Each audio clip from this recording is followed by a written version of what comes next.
What a game for the Detroit Tigers. Bottom of the ninth, 2 outs, 2 strikes, down by 2 runs. That's the spot the Tigers were in. Riley Greene, 2-run double, Colt Keith, walk-off single, and the Tigers get it done. This is Evan Petzold coming to you after the Tigers' 10-9 win against the Kansas City Royals here at Comerica Park in the finale of the 3-game series between these two teams. Not only did the Tigers win Thursday's game, not only did they sweep the Royals, but they swept the entire 6-game homestand.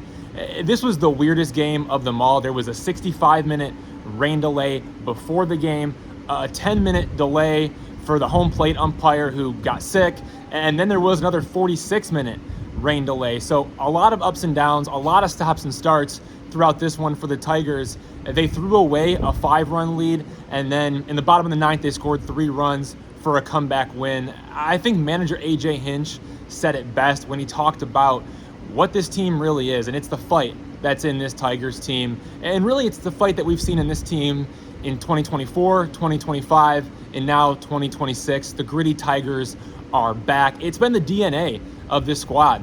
The players are willing to do anything, and the players are prepared to play all 27 outs.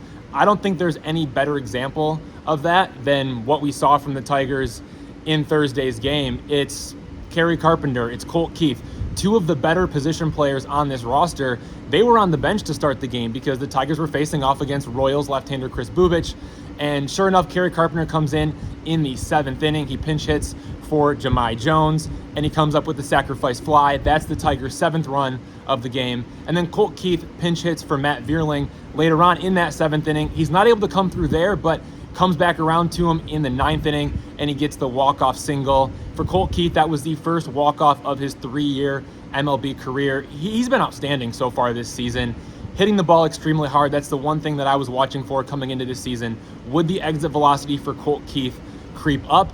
And it has done that. He's at the top of the league, or right near the top of the league when it comes to exit velocity, and it was 103 miles an hour off the bat against the changeup from right-handed reliever Lucas Erceg in the bottom of the 9th inning to win the game for the Tigers 10-9. One side note that I want to talk about is shout out to Jahmai Jones getting his first hit in his first start of the season.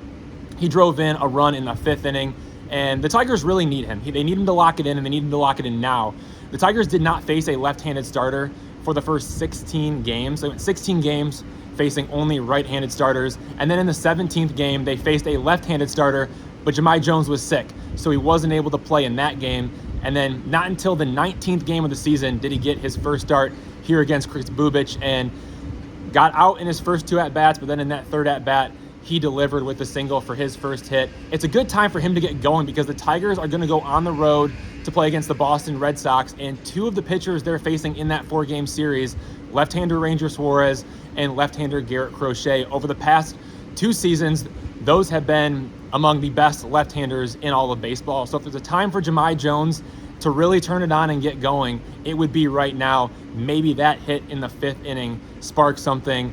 More regular at-bats that should be able to help him as well. And, now that he's, turned the corner from that sickness, hopefully all signs positive for Jahmai Jones moving forward. So that's what it's going to be. Tigers, Red Sox, that begins Friday. It's right-hander Casey Mize against left-hander Ranger Suarez in that series. It's a 4-game set at Fenway Park. Tigers looking to build on what is now a 6-game winning streak. Last thing, here's a little bit more from AJ Hinch about Colt Keith hitting .317 in 18 games. Manager AJ Hinch.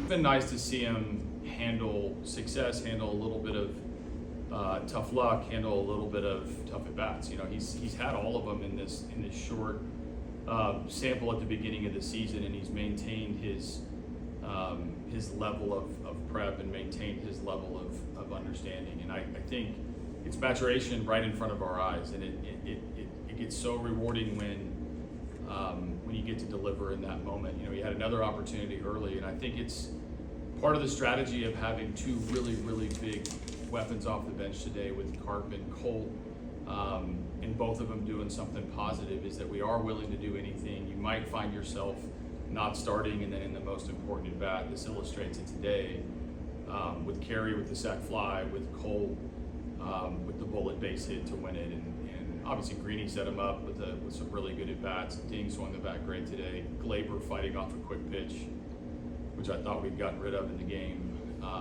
with the leadoff single. So, lot to write about for you.